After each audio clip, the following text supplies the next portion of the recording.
పంచాయతీ పోరు మార్చి తర్వాతైనా వీలైతే ముందు లేకపోతే ఆ తర్వాత సర్పంచ్ ఎన్నికల నిర్వహణపై సందిగ్ధం. మార్చిలో 10 ఇంటర్ పరీక్షలు నిర్వహణ, అదే నెలలో ఎలక్షన్ వస్తే సిబ్బంది సమస్య.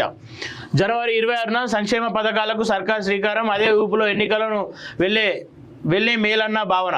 స్కీమ్కు విస్తృత ప్రచారం కల్పించిన ఎన్నికలలోకి బడ్జెట్లో పంచాయతీలకు భారీ కేటాయింపు, మెజార్టీ స్థానాలు కొల్లగొట్టాలని ప్రభుత్వ వ్యూహం. రాష్ట్రంలో పంచాయతీ ఎన్నికలు ఎప్పుడు నిర్వహించబోతున్నారు? ఇప్పుడు ఇదే అంశం తెలంగాణలో హాట్ టాపిక్ అయింది. పాలన మండలి పదవి కాలం పూర్తయి ఏడాది సమీక్షిస్తున్న నేపథ్యంలో ఎన్నికల కోసం అందరూ ఎంతో ఆసక్తితో ఎదురుచూస్తున్నారు. అయితే పంచాయతీ ఎన్నికల నిర్వహణపై కొంతమంది నెలకొంటున్నట్టు తెలుస్తోంది. జనవరి 26న ప్రభుత్వం భారీగా సంక్షేమ పథకాలు ప్రకటించబోతుంది. అనంతరం ఫిబ్రవరి నెలలో ఈ పథకాలపై విస్తృత ప్రచారం కల్పించి ఆ తర్వాత ఎన్నికలకు వెళ్ళి రాజకీయంగా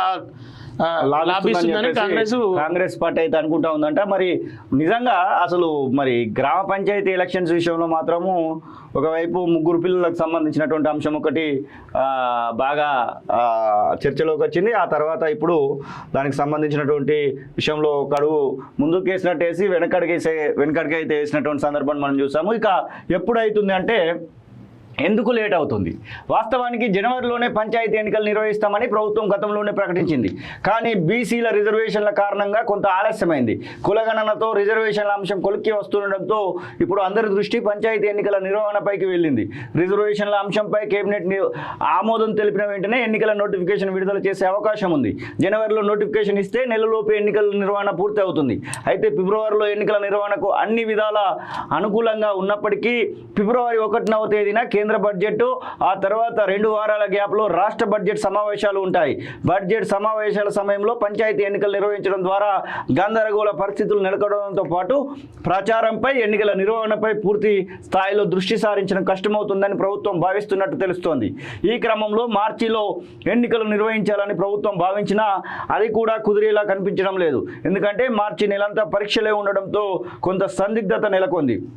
ఇంకా మార్చిలో ఒకవేళ నిర్వహిస్తే ఎలాంటి సమస్యలు ఉంటాయట అంటే రాష్ట్ర వ్యాప్తంగా 10వ తరగతి ఇంటర్మీడియట్ పరీక్షల తేదీలు ఇప్పటికే ప్రకటించారు. మార్చి 5వ తేదీ నుంచి ఇంటర్ మొదటి సంవత్సరం పరీక్షలు, 6వ తేదీ నుంచి ద్వితీయ సంవత్సరం పరీక్షలు మొదలవుతున్నాయి. ఇంటర్మీడియట్కు సంబంధించిన పరీక్షలన్నీ మార్చి 25వ తేదీతో ముగుస్తున్నాయి. 10వ తరగతి పరీక్షలు మార్చి 21వ తేదీలో మొదలై ఏప్రిల్ 2వ తేదీన ముగుస్తాయి. పరీక్షల సమయంలో ఎన్నికలు నిర్వహించడం సాధ్యం కాదు. పరీక్షలకు ఇన్విజిలేటర్లుగా ఉపాధ్యాయులు వ్యవహరిస్తారు. ఎన్నికల నిర్వహణ బాధ్యతల్లో కూడా ఉపాధ్యాయులు భాగమవుతారు. పరీక్షలు నేపథ్యంలో మార్చి నెలలో ఎన్నికల నిర్వహణ సిబ్బంది అందుబాటులో ఉండరు.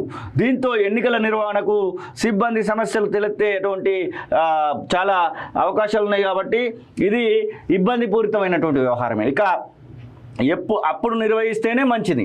ఎప్పుడంటే రాష్ట్ర ప్రభుత్వం జనవరి 26న ప్రారంభించబోయే పథకాలను ప్రతిష్టాత్మకంగా తీసుకున్నది. రైతు భరోసా, ఇందిరమ్మ ఆత్మీయ భరోసా, రేషన్ కార్డులు, ఇందిరమ్మ ఇండ్లు పథకాల ద్వారా ప్రభుత్వంపై సానుకూల దృక్పథాన్ని ఒడిసి పట్టుకోవాలని భావిస్తుంది. పథకాల అమలుపైన